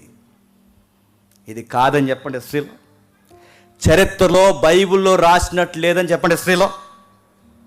దానియేలు ఏదైతే చెప్పాడో అన్నట్టుగానే ఖచ్చితంగా చరిత్రలో ఎలుగుబంటి స్వభావం కలిగిన మెడోపెర్సియన్స్ ఈజిప్ట్ను కొట్టారు, బాబిలోనియన్స్ కొట్టారు, లిడియాను కొట్టారు. ఈ 3 సామ్రాజ్యాల్ని నోటిని గరిసి మట్టి గరిపించేశారు ఆ సామ్రాజ్యాన్ని. ఇది హిస్టరీ. ఇంకేం చెప్పాడు? దీని స్వభావం ఇంకా మార్చి, దీని స్వభావాన్ని ఇంకా మాట్లాడుతూ వారి స్వభావం ఇంకా ఎలా పరిపాలించిందో 8వ అధ్యాయంలో కూడా వచ్చేసాడు. ఎవరిని? మాది ఇదే దానియేలు గ్రంథం అంతా హిస్టరీ ఇదేగా. 8వ అధ్యాయంలో ఏం చెప్పాడు ఒకసారి చూడండి, ఎందుకన్నా మంచిది ఒకసారి చూద్దాం. 8వ అధ్యాయం 3వ వచనం నుండి త్వరగా ముగించేద్దాం. 8వ అధ్యాయం 3వ వచనం నుండి, నేను దర్శనమును చూచుచున్నప్పుడు నేను యాలామను ప్రదేశ సంబంధమగు సోసానను పట్టణపు నగరములో ఉండగా దర్శనము నాకు కలిగెను. ఏదో నది పక్క ఉన్నట్టు ఓలయ్యను నది పక్క ఉన్నట్టు నాకు దర్శనము కలిగను. నేను కన్నులెత్తి చూడగా ఒక పొట్టేలు ఆ నది పక్క నిలిచి ఉండెను. దానికి 2 కొమ్ములు, ఆ కొమ్ములు ఎత్తైనవి గాని ఒకటి రెండవ దానికన్నా ఎత్తుగా ఉండెను. మళ్ళీ చూడండి, ఎత్తుగలది, దానికి తర్వాత మొలిచినది. ఇక్కడ ఏదో రాస్తున్నాడు చూడండి, మీకు కనబడుతుందో లేదో. మాదీయ పార్శ్వికుల కొరకు రాస్తూ దానియేలుకి దర్శనం వచ్చిన విధానం, లేదా ఆ ప్రభుత్వానికి దర్శనం వచ్చిన విధానాన్ని రాస్తూ ఏదో నది పక్కన ఏదో నిలబడినట్టు నాకు కనబడుతుందయ్యా. ఆ నది పక్కన ఇదే ఆరో దర్శనం వచ్చింది. ఆ నది పక్కన ఏదో దుప్పి పొట్టేలు ఉన్నట్టు నాకు కనబడుతుంది. అది కనబడినప్పుడు ఏంటి నాకు అర్థం కావట్లేదు అన్నప్పుడు దాని ఎక్స్ప్లెనేషన్, అంటే మనకి హిస్టరీ ఇది అని నేమ్స్ ఉండవు కానీ హిస్టరీ ఇది జరగబోతుందని మాత్రం ప్రూఫ్ ఇంటి ఎక్కడ ఉంది చెప్పండి? ఇదే 8వ అధ్యాయంలో ఉంది. అంటే నీకు నేమ్స్ డైరెక్ట్ లేకపోవచ్చు కానీ ప్రింట్ మాత్రం ఎక్కడ ఉంది చెప్పండి? విచిత్రం ఏంటి చెప్పనా? అప్పటికి చరిత్ర జరగలేదు, అది విచిత్రం. ఇంకా జరగలేదు, జరగక ముందే ఏం జరగబోతుందో రాశాడు, అది విచిత్రం. 2 కొమ్ములు వచ్చాయట. ఆ 2 కొమ్ములు ఏంటో తెలుసు, అక్కడ రాస్తున్నారు చూడండి. ఆ 2 సామ్రాజ్యాలు ఇద్దరు పెద్ద రాజులు పెహన వాళ్ళ నాటలు నిలబడ్డారు, బలవంతులు. మాదీయుల నుంచి పుట్టుకొచ్చిన వాడేమో దర్యావేష్. నెక్స్ట్ మాదీయుల నుంచి పుట్టుకొచ్చిన వాడు దర్యావేష్ అయితే పార్సికుల నుంచి పుట్టుకొచ్చిన సుపరిచితమైన రాజు చెప్పండి, సైరస్ కొరేస్. ఆ కొరేసు పరిపాలన ఎలా ఉందో యెషయా గ్రంథాల్లో కూడా ఆయన పరిపాలన ఎలా పరిపాలిస్తారు. తూర్పు దేశం నుంచి ఒక మహారాజుని రప్పించబోతున్నాను, ఒక పక్షి రాజు రాబోతున్నాడని. తూర్పు దేశం నుంచి ఒక పక్షిరాజు రాబోతున్నాడు రాశాడే. ఆ తూర్పు దేశాల పక్షిరాజు ఎవరో తెలుసా? కొరేస్. మన ఆఫ్ఘనిస్తాన్ పరిసర ప్రాంతాల వరకు, మన ఇండాస్ వాల్యూస్ ఏవుతుందో ఇక్కడ సివిలైజేషన్ వరకు ఎవరి పరిపాలన జరిగిందో తెలుసా?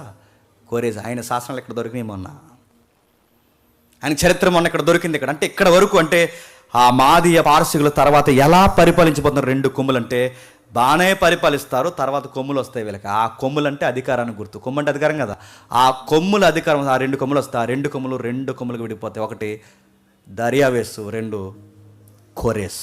ఇక చూడండి, ఆ తర్వాత వీళ్ళలో వీళ్ళకి పడక గుసగుసలు స్టార్ట్ అయ్యాయి కనుక ఆ గుసగుసలు ఎప్పుడైతే స్టార్ట్ అయ్యో శత్రువుకు బలం అవుదా? ఎప్పుడు టీమ్స్ ఇలాగే పడిపోతాయి. టీంలో యూనిటీ లేకపోయిందో శత్రువుకి బలం దొరికినట్టే కదా. అదే చేశారు వీళ్ళు.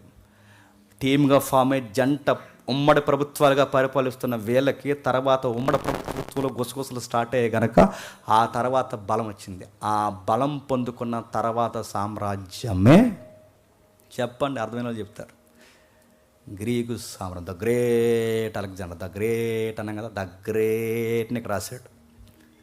ద గ్రేట్ అలెగ్జాండర్ కోసం ఇక్కడ రాశాడు. ఒకసారి చూడండి, ఒకసారి త్వరగా లుక్ చేసి ముగించేద్దాం. 2వ అధ్యాయం దాని గ్రంథం 2వ అధ్యాయం 32వ వచనం. దానియేలు గ్రంథం 2వ అధ్యాయం 32వ వచనం. ఆ ప్రతిమ యొక్క శిరస్సు మేలిమి బంగారమయమై దాని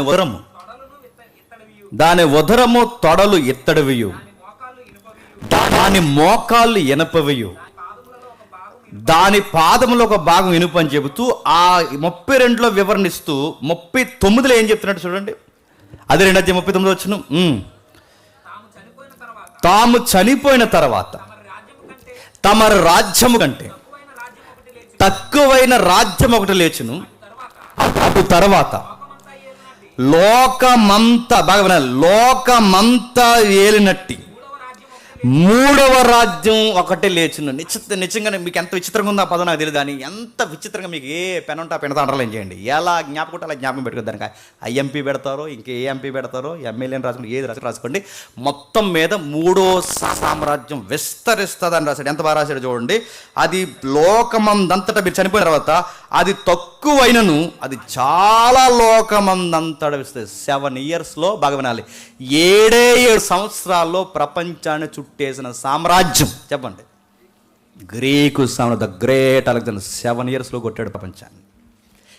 7 సంవత్సరాలు, చిన్న వయసు 33.5 సంవత్సరాలు. అంటే మన ఏజ్ ఏదైతే ఉందో ఇప్పుడు మనం చూస్తే మనం కనబడుతున్నాగా 34, 33 ఈ మధ్యస్థంలో, అంటే 35 సంవత్సరాల లోపే ప్రపంచాన్ని ఒక యవనస్తుడు జయించేసాడంటే వాడి దిట్టేంటి, వాడి యూరోచితమైన కార్యాలేంటి, వాడి పరుగేంటి, వాడి యొక్క స్థితిగతులేంటి, వాడి యొక్క యుద్ధ శైలేంటి. ఇంకా అలెగ్జాండర్ పుట్టలేదు అప్పటికి. అలెగ్జాండర్ పుట్టాడా? అలెగ్జాండర్ ఏంటి, గ్రీకే పుట్టలేదు అప్పటికి. గ్రీకే లేదు, ఆ సౌండే లేదు. అలాంటి టైంలో గ్రీకు సామ్రాజ్యం ఇంకా లేని టైంలోనే ఆ సామ్రాజ్యం ఎంత విస్తరించబోతుందో రాశాడు చూడండి. లోకమంతటా పరిపాలిస్తుంది. ఇది దేంతో పోల్చాడంటే దీని పేరు ఎత్తడి అన్నాడు. ఎత్తడి. ఎవరో ఒక పెద్ద ఆయన ఈ హిస్టరీ ఎవరిస్తున్నాడు, మంచి చమత్కారంగా ఈ పదం అనేవాడు, నాకు గుర్తుంది. ఎత్తడైపోద్ది అదవా అనేవారు, గుర్తుందా? ఎత్తడంటే ఎత్తడే, ఇంకేటని అడగండి, బ్రేకులు అడగండి చెప్తాను. అంటే దాని దెబ్బ చాలా గట్టిగా ఉంటుంది. బంగారంలాగే కనబడుతుంది కానీ బంగారం కాదు. గోల్డ్ కలర్ కోటింగ్ లాగా మనకు అనిపిస్తుంది, అది గోల్డ్ కాదు. ఈ రాజ్యం పరిపాలన కూడా అంతే, అది ఎత్తడి. అందుకే చూడండి, బబులోను మళ్ళీ పుట్టిందా అన్నట్టు కనబడే సామ్రాజ్యమే చెప్పండి. ఆ గోల్డ్ ఎంపరర్ ఏదైతే ఉందో మళ్ళీ వచ్చాడన్నట్టు కనబడే సామ్రాజ్యమే చెప్పండి. అందుకే మ్యాచింగ్స్ ఉంటాయి బబులోను సామ్రాజ్యానికి చెప్పండి, గ్రీకుకి మ్యాచ్ అయినట్టు ఉంటుంది. కానీ అంత కాదు, ఇది జస్ట్ నెగిటివ్ సైడ్ అంతే. కనబడినట్టు ఉంటుంది, కనబడందుకే ఆ టైంలో వచ్చాడు. దీన్ని దేంతో పోల్చాడు ఒకసారి 7వ అధ్యాయం. దీని నేచర్ ఏంటో చెప్తున్నాడు చూడండి. 7వ అధ్యాయం ఎంత బాగా రాశాడు చూడండి. అక్కడ 7వ అధ్యాయం 6వ వచనం ముగించేద్దాం. ఒట్టే చెప్తున్నాడు, ముగించేస్తాను. అటు పిమ్మట చిరుతపుల్ని పూలిన మరొక జంతువుని చూసి తిని దాని వీపున పక్షు రెక్కల వంటి 4 రెక్కలుండెను, దానికి 4 తలలుండెను. బాగా 4 రెక్కలు 4 తలలు, దాని పేరు సిరుత. సిరుత దేని గుర్తండి? సింహం, క్రూరత్వానికి గుర్తు, ఎలుగుబట్టి, భయానికి, ప్రమాదానికి గుర్తు. సిరుత పులి దేనికి గుర్తు? అది చూసి చెప్పకండి. పీడిఎఫ్ లేకూడదు మీకు. దేని గుర్తు? వేగానికి గుర్తు సిరుత. దానికన్నా వేగంగా పరిగెట్టేది ఉందా? ఎంత వేగంగా సామ్రాజ్యం పరిగెట్టిందంటే 7 yearsలో ఎవడైనా ప్రపంచాన్ని చుట్టగలడా? అందుకే దాని పేరు సిరుత. 7 సంవత్సరాల్లో ప్రపంచాన్ని తాటి మీద తీసుకొచ్చేసి సముద్రంలో మెడిటేరియన్ సీ దగ్గర నిలబడి అలెగ్జాండర్ ఇలా అన్నాడు, ఓ సముద్రమా సముద్రమా, నువ్వు నీరైపోయావు కనుక నిన్ను వదిలేశాను, కానీ నువ్వు కూడా నేల అయితే నిన్ను కూడా జయించి పడేద్దను సముద్రమా సముద్రమా అన్నాడు. ఎవరు? The great Alexander. నేను చూసిన ప్రతి నేలను నేను జయించాను, నువ్వు సముద్రం అయిపోయాడు బతికిపోయావు, లేదంటే నిన్ను కూడా జయించి పడేద్దను అన్నాడు. 7 సంవత్సరాల్లో ప్రపంచ సామ్రాజ్యాన్ని కూర్చోబెట్టేశాడంటే ఇది సిరుత కాకపోతే ఏమవుతుంది? ఎలుగుబంట. అది సిరుత. దానికి 4 రెక్కలు ఉన్నాయి. 4 రెక్కలు అనగానే ఇక్కడ మీరు హిస్టరీని మీరు తిరగేయండి. 4 రెక్కలు అనగా 4 దిక్కులు. తూర్పును చుట్టేశాడు, పడమరని చుట్టేశాడు, ఉత్తరాన్ని చుట్టేశాడు, దక్షిణాన్ని చుట్టేశాడు. నార్త్ను వదిలాడా, సౌత్ను వదిలాడా, ఈస్ట్ను వదిలాడా, వెస్ట్ను వదిలాడా? నేను అడుగుతున్నాను, ఎక్కడెక్కడ రావాలో అన్ని ఏరియాలకి తిరిగేశాడు. 7 సంవత్సరాల్లో సిరుతుపులు పరిగెట్టాడు. ఎంత ఎంత గొప్పగా రాశాడండి ఈ పుస్తకాన్ని. 4 తలలు, 4 తలలు, 4 తలలని రాశాడు. 4 తలలు ఏంటాయి అంటే, ఇంత పరిపాలించి సిరుత వేగంతో పరిపాలన చేసిన ఈ ప్రభుత్వాన్ని నడిపించిన అలెగ్జాండర్ చనిపోయిన తర్వాత 4 రాజులు కొట్టుకు చచ్చిపోయారు. అవే 4 తలలు. 4 తలలు అంటే తల, ఇది మా ఇంటికి తల అండి అంటారు. ఇంటికి తల అంటే ఏంటి? ఇంటిపైకి కూర్చుంటాడని కాదు. చెప్పండి. మా కథ స్క్రీన్ పే దర్శకత్వం అంతా ఈడని. ఎవడు? మా ఇంటి యజమాని. మా ఇంటికి తలకాయ, శిరస్సు. అలానే ఈ రాజ్యానికి 4 తలలు ఉన్నాయట. 4 తలలు అంటే ఏంటి? ఆయన అలెగ్జాండర్ చనిపోయిన తర్వాత 4 సామ్రాజ్యాలు పుట్టుకొచ్చి, ఆ 4 సామ్రాజ్యాలు విడిపోయిన తర్వాత ఇలా విడిపోయాయి. ఎలాగా? మాసిడోనియా, అది యుగోస్లేవియా, అలా విడిపోయాయి. ఆ తర్వాత ట్రేస్, తర్వాత ఈజిప్ట్, తర్వాత సిరియా. ఎంత బాగుందండి హిస్టరీ. 400 సంవత్సరాల చరిత్రలో దేవుడు మౌనంగా ఉన్నాడంట. ఆయన మౌనంగా లేడు. నడిపించాల్సిన చరిత్రని సింహాసనం మీద కూర్చుని రాస్తున్నాడు.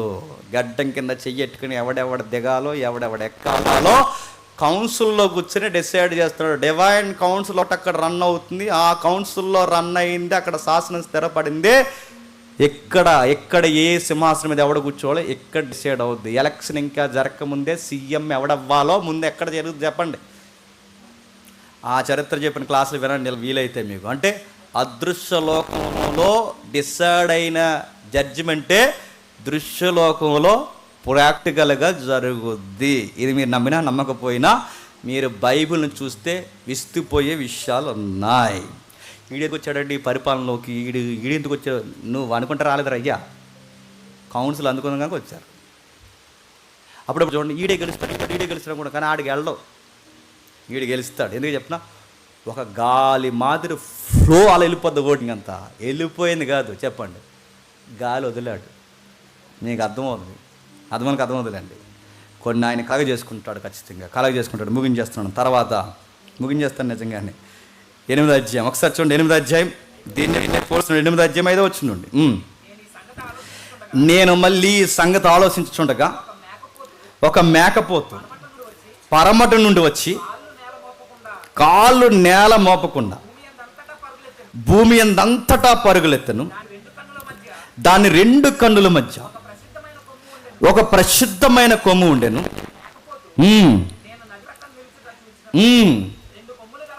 2 కొమ్ములు గల పొట్టేళ్ళు. ఇందాక చదువుకున్నాగా అదే వచ్చిన విజయ్, ఇందాక చదువుకుని వచ్చిన అక్కడ రాస్తున్నాడు చూడండి. ఒక మేకపోతు అక్కడ నిలబడింది. ఆ మేకపోతుకి ఒక ప్రసిద్ధమైన కొమ్ము ఉందట. మేకపోతుకున్న ప్రసిద్ధ, మేకపోతు అనగానే గ్రీకు సామ్రాజ్యం. మేకపోతుకి ప్రసిద్ధమైనది అంటే ఏంటండి? గొప్పదే, చెప్పుకోదగిందంటే ఆ మేకపోతుకు ఒక ప్రసిద్ధమైన కొమ్ము వచ్చింది. గ్రీకు సామ్రాజ్యంలో చెప్పుకోదగ్గ ప్రసిద్ధమైన వ్యక్తి ఎవరు చెప్పండి? అలెగ్జాండర్. అంటే ఇప్పుడు ఇక్కడ కనబడుతున్న ఈ కొమ్ము ఎవరన్నమాట? అది అలెగ్జాండర్. అలెగ్జాండర్కి ఈ పేరు ఇక్కడ కనబడదు, కానీ అలెగ్జాండర్ ఇక్కడ కొమ్ము. ఎంత చూడండి, దీన్నే దర్శన రీతిగా దేవుడు చరిత్ర వివరించిన విధానం అంటారు. దీన్నే అపోకాలిప్టిక్ అనే భాష ఉంది చూసారా, దీన్నే అంటారు. అంటే ఒక అర్థం కాని విషయాన్ని అర్థమైన దృశ్యాలతో వివరించే పరిభాష. అందుకే ఆ మేకపోతుకు మెలిసిన ఆ ప్రసిద్ధమైన కొమ్ము ఎవరంటే అలెగ్జాండరు. ఆ అలెగ్జాండర్ మరణం తర్వాత మళ్ళీ 4 ప్రసిద్ధమైన కొమ్ములు వచ్చాయట. మళ్ళీ 4 ప్రసిద్ధమైన కొమ్ములు. అలెగ్జాండర్ చనిపోయిన తర్వాత మళ్ళీ 4 ప్రసిద్ధమైన కొమ్ములు ఏమొచ్చాయట? ఇందాక చదువుకున్నాక 4 సామ్రాజ్యాలు. అదే మనం చదువుకున్నది. ఆ 4 సామ్రాజ్యాలు మాసిడోనియా, ట్రేస్, ఈజిప్ట్, సిరియా. ఈ 4 సామ్రాజ్యాలు మళ్ళీ ఈయన చనిపోయిన తర్వాత ఈ కొమ్ములకు పెత్తనం వచ్చింది. కొమ్ములంటే కొమ్ములు కాదు, తెలుసా? కొమ్ములంటే కొమ్ములు కాదు. అయిపోయింది. బబులోన్ అయిపోయింది, మాదీయ పార్సికులు అయిపోయింది, గ్రీకులు అయిపోయింది. నెక్స్ట్ చెప్పండి. ఈ గ్రీకుల చరిత్ర జరుగుతున్న టైంలోనే న్యూ టెస్టిమెంట్ పరిస్థితులు పావులు కదుపుతుంది. సరిగ్గా ఆ టైంలోనే రోమా సామ్రాజ్యం తెరమికి వచ్చింది. ఏం జరిగింది? జస్ట్ ఒక లుక్ వేసి ముగించేద్దాం. ఏం జరిగింది? 2వ అధ్యాయం 33 వచ్చిన. 2వ అధ్యాయం 33 వచ్చిన. ఎలాగ వర్షం వచ్చింది, ఇంటికి వెళ్ళారు కనుక 10 నిమిషాలు ఏనండి, పర్లేదా? ఇంట్రెస్ట్ వాళ్ళు చేయొద్దండి. ఎతకపోతే ఎడతారని ఎదురు కదా, అయినా వినండి. 2వ అధ్యాయం 3వ వచ్చింది. క్షమించండి, 33 నుండి. దాని మోకాళ్ళు ఇనపవియు, దాని పాదముల్లో ఒక భాగము ఇనుపదుయు, ఒక భాగము మట్టిదై ఉండెను. ఏంటంటే దాన్ని పోల్చిన చూడండి. దాని మోకాళ్ళు ఇనుపవియు, దాని పాదాలు ఒక భాగం ఇనుపది, ఒక భాగం మట్టిది. అంటే ఇది పూర్తిగా మట్టనే చెప్పలేం, అలా అని ఏంటది ఇనుమని చెప్పలేం. మిశ్రిత సామ్రాజ్యం ఉంటుంది. అందుకే చూడండి ఎంత మిశ్రిత సామ్రాజ్యం ఉందంటే రోమా ప్రభుత్వం కూడా 2 రాజ్యాలుగా విడిపోయింది. మీరు హిస్టరీ రోమా సామ్రాజ్యం చదవండి. పరమడ సామ్రాజ్యముగాను అలాగే దక్షిణ సామ్రాజ్యంగాను విడిపోయాయి. 2 రాజ్యాలకు విడిపోయాయి. ఆ 2 రాజ్యాలకు విడిపోయినప్పుడు పరమడ తూర్పు, సరిగ్గా గుర్తులేదు నాకు, అక్కడ ఉందా, ఒకసారి తీయండి.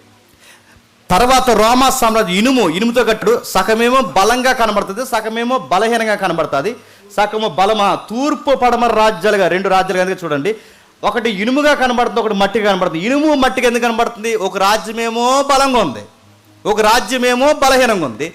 ఈ బలము బలహీనులుగా ఉన్న ఇద్దరు కలిసి పరిపాలన చేస్తారు. ఆ ఇద్దరు కలిసి చేసిన పరిపాలనే రోమ పరిపాలన. అందుకే చూడండి, రోమ పరిపాలన మీరు ఎప్పుడైనా చూసలేదు, స్టేట్ గవర్నమెంట్ ఏమో బాగున్నట్టు కనబడుతుంది, సెంట్రల్ ఏమో బాగున్నట్టు కనబడుతుంది.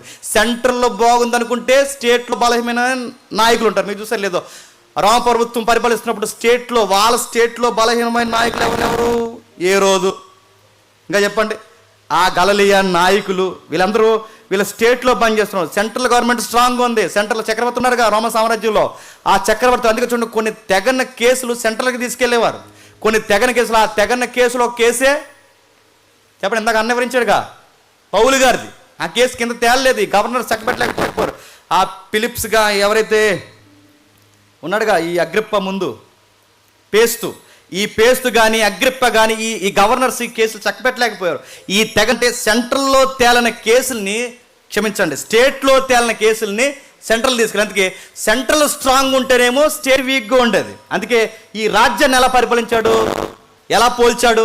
ఒకటి ఇనుము, 2 మట్టి. ఇది తూర్పు పడమర రాజ్యాలకు విడిపోయింది. అది 364లో జరిగింది. సరిగ్గా ఆ పరిపాలన టైంలోనే చెప్పండి క్రొత్త నిబంధన స్టార్ట్ అయింది.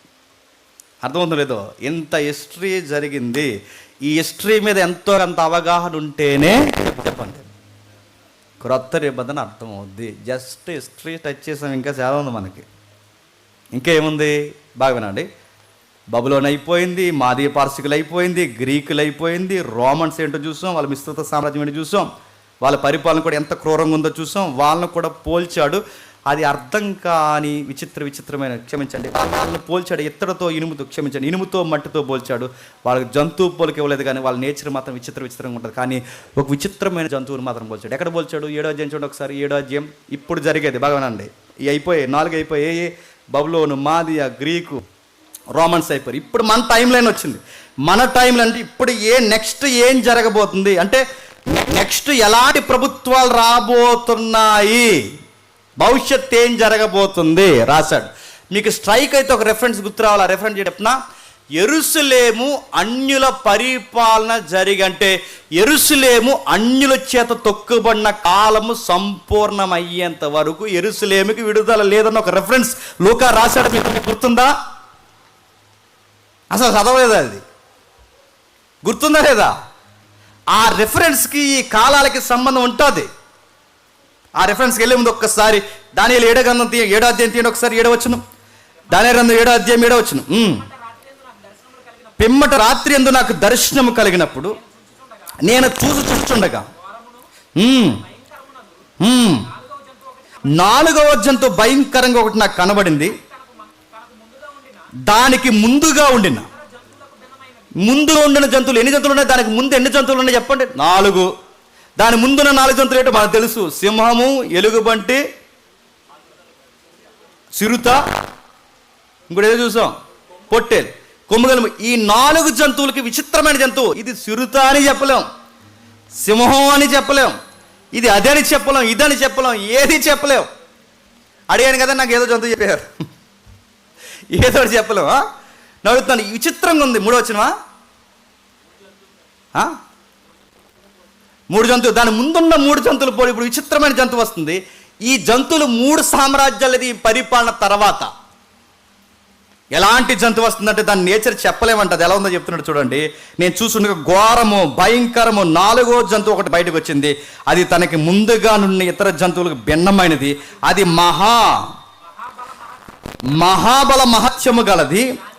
దానికి పెద్ద ఇనుప దంతములు 10 కొమ్ములుండెను. అది సమస్తమును భక్షించిన. దీన్నే బైబుల్ కామెంటేటర్స్ ఎవరైతే ఉన్నారో, బైబుల్ వ్యాఖ్యానకర్తలు దీన్నే యూరోపియన్ యూనియన్ ఎలానే ఫామ్ అవ్వబోతుందని ఈ రెఫరెన్స్ని బట్టే భవిష్యత్తు చెబుతారు. పెద్దలు చెప్తారు, పెద్దలు నవతరం పండితులు కూడా దీన్ని. అందుకే చూడండి, 10 సామ్రాజ్యాలు తెర మీదకి రాబోతున్నాయి. ఇప్పుడు బాగున్నది మన వరకు యుఎన్ఓ, ఐక్యరాజ్య సమితి కోసం చదువుకున్నాం. ఇప్పుడు యుఎన్ఓ ఒకటి ఉందా? ఎన్ని ఉన్నాయి? అరబ్బులకు ఒకటి ఉంది, అగ్రరాజ్యాలకు ఒకటి ఉంది, ఆ తర్వాత ఈ గేమ్స్కి ఒకటి ఉంది. నెక్స్ట్ రాబోయేదంటే ఇప్పుడు యూరోపియన్ యూనియన్ రాబోతుంది. రేపు పొద్దున్న వాళ్ళు వచ్చి వాళ్ళ పరిపాలన ఏం చేయబోతున్నారంటే మొత్తం ఎంటైర్ ప్రపంచాలను వాళ్ళ గ్రిప్లో పెట్టుకుని మొత్తం అందరికి ఒకటే మనీ ఇవ్వాలనుకునే పావులు కలిపే రాజకీయాలు వాళ్ళు చేస్తున్నారు. తెలుసా? ఇండియాలో ఉన్న రూపాయి అక్కడ మారదండి, అక్కడ ఉన్న రూపాయి ఇక్కడ కాదు, ఎక్కడైనా ఒకటే కరెన్సీ. ఇది ఒకటి ప్లాన్ చేస్తున్నారు తెలుసా? ఇలాంటిది ఒకటి రాబోతుంది తెలుసా? అక్కడ వాళ్ళు ఎక్కడ వాళ్ళు కాదు, అందరికి ఒకటే ఆధార్ కార్డు ఇవ్వాలని డిసైడ్ అవుతున్నారు తెలుసా? ఇంకా అడ్వాన్స్ టెక్నాలజీ రాబోతుందంటే దానియేలు ఆ రోజు ఆ విషయాల వరకు చెప్పలేదు. యేసు 2వ రాకడకి ముందు అన్యుల పరిపాలన, రాజుల పరిపాలన, రాజ్యాల పరిపాలన, కూటమి పరిపాలన ఎలా జరుగుతుందో చివరి పరిపాలన కూడా చెప్పేశాడు. విచిత్రమైన పరిపాలన చేస్తాయి, విచిత్రమైన పరిపాలన చేస్తాయి. ఆ పరిపాలన విచిత్రంగా జరుగుద్ది. అవి ఫామ్ అవుతున్నాయి. దాన్ని ముందున్న జంతువుల కన్నా విచిత్రంగా పరిపాలిస్తుంది. విచిత్రం కాదండి ఇప్పుడు ప్రభుత్వాలు? విచిత్రం కాదు చెప్పండి? అప్పుడున్న ప్రభుత్వాలకి ఇప్పుడున్న ప్రభుత్వాలకి ఎంత విచిత్రం ఉందండి. ఇప్పుడు యుద్ధం చేయాలంటే ఒక నీతి ఉండేది. రే అక్కడికి రా అనేవారు. రా బ్యాట్లుగా నేను కూడా వస్తున్నాను. ఇద్దరు వెళ్ళాలి, ఇద్దరు కొడుకుని ఎవడు గెలిస్తే ఆడొచ్చి మనల్ని గెలిపోయాడు, మనలాంటి సామాన్యులు. అది నీతి. యుద్ధం చేస్తే నువ్వు అక్కడికి రా, నీ సైన్యాన్ని తీసుకుని మేము అక్కడికి వస్తామని అక్కడికి వెళ్ళి కొట్టుకుని తర్వాత మనలాంటి సామాన్యులు. ఇప్పుడు ఆడీడు గొడవ పెట్టుకుని ఇద్దరు మన మీద బాంబు వేసేస్తున్నారు. వీడు ఎందుకు వేయడం మనకు తెలుదు, ఆడి ఎప్పుడు గొడవ పెట్టుకుంటే మనకు తెలుదు. ఆ సేరి మెరకట్ ఎందుకు వెళ్ళిందో పైకి వెళ్తుంది, ఎందుకు దిగింది తెలుదు. ఇప్పుడు ఆ ట్రంప్ కూడా ఏదో వద్దన్నాడు. ఆ ట్రంప్ ఏదో వద్దన్నా ఇండియా నుంచి ఏదన్నది ఏదో వద్దన్నాడుగా. ఇప్పుడు అయిన రేట్లు పెరిగిపోయినాయి. ఎగ్ పప్లా ఏంటో రొయ్యలు ఎగుమతిని ఆపేశాడు. చూసారా? దట్సీప్గా అమ్మేస్తున్నారు రొయ్యలు. మీరు చూసారు లేదు? బాగా దొరికేస్తుందని కొనేసుకోకండి, నిలవైపుని అమ్మేస్తున్నారు. రొయ్యలు ఎగుమతిని ఆపేశాడు. చూసారా? నడుతున్నాను. ఈడెందుకు ఆపేశాడు, ఈడెందుకు ఆపేశాడు, ఆడు పెట్రోల్ ఎందుకు తెలియదు, ఈ డీజిల్ ఎందుకు ఆపేశాడు, ఆడేందుకు మనకు ఏం తెలియదు. ఆడాడు కూడా ఆడ మీద వేస్తున్నాడు చెప్పండి బాంబు. అందుకే ఈ ప్రభుత్వాల పరిపాలన విచిత్రంగా ఉంటుంది. విచిత్రం అంటే ముందున్న ప్రభుత్వాల కన్నా విచిత్రమైన ప్రభుత్వాల పరిపాలన రాబోతుంది అని దానియేలు అన్నాడు. రాసి పెట్టుకుంటే జరుగుతుంది అన్నాడు. రాశాడు, రాసినట్టే చెప్పండి జరుగుతుంది. ఆ నడకలో వచ్చిన పుస్తకమే క్రొత్త నిబంధన. ఇంట్రెస్ట్కి ఒక్క రెఫరెన్స్ చూపి నేను ముగిస్తాను. ఒక్కసారి చూడండి, లూకా సువార్త. నేను రెఫరెన్స్ మర్చిపోయిన అధ్యాయం గుర్తుంది, ఒకసారి వీలైతే తీయండి. లూకా సువార్త 21వ అధ్యాయం. లూకా సువార్త 21వ అధ్యాయం. అన్యజనుల పాలన సంపూర్ణం అయ్యేంత వరకు యెరూషలేము అన్యుల చేత త్రొక్కబడిన ఒక మాట ఉంటుంది అక్కడ. చదవండి ఒకసారి. 24 వచ్చిన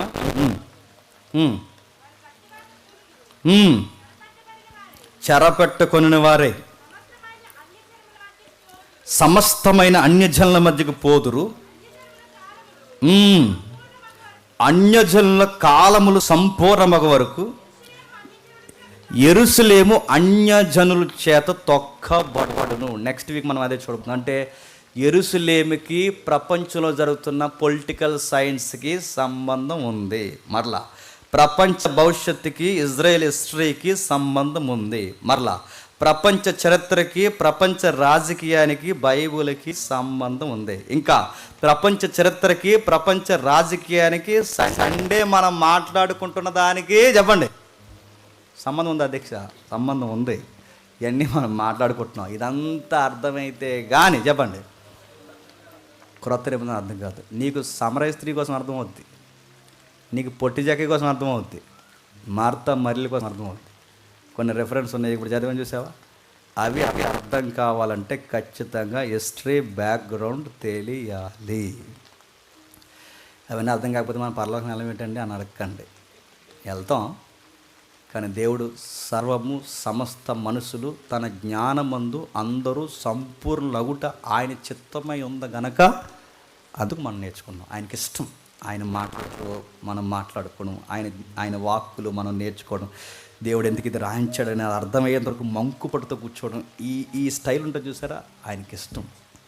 అందుకే ఆయన ఇష్టాన్ని నెరవేర్చడానికే ఏం జరిగిందో మనం నేర్చుకుందాం. ఎంత ఆధారపూరితమైన పుస్తకం మన కళ్ళ ముందు ఉన్నప్పుడు మనం ఎంత దాన్ని చెప్పండి. ఈ హిస్టరీ రైట్ అయినప్పుడు, ఈ ప్రొఫెషనల్ రైట్ అయినప్పుడు, ఇందులో ఉన్న ప్రతిదీ వాస్తవమైనప్పుడు దీని వెనుకున్న దేవుడు కూడా చెప్పండి వాస్తవం. నమ్మే ఈ నమ్మకమైన దేవుడిని బలంగా నమ్మే ఈయనకి ఎంత జీవితాన్ని అప్పగిస్తావో నీ జీవితాన్ని అప్పగించు.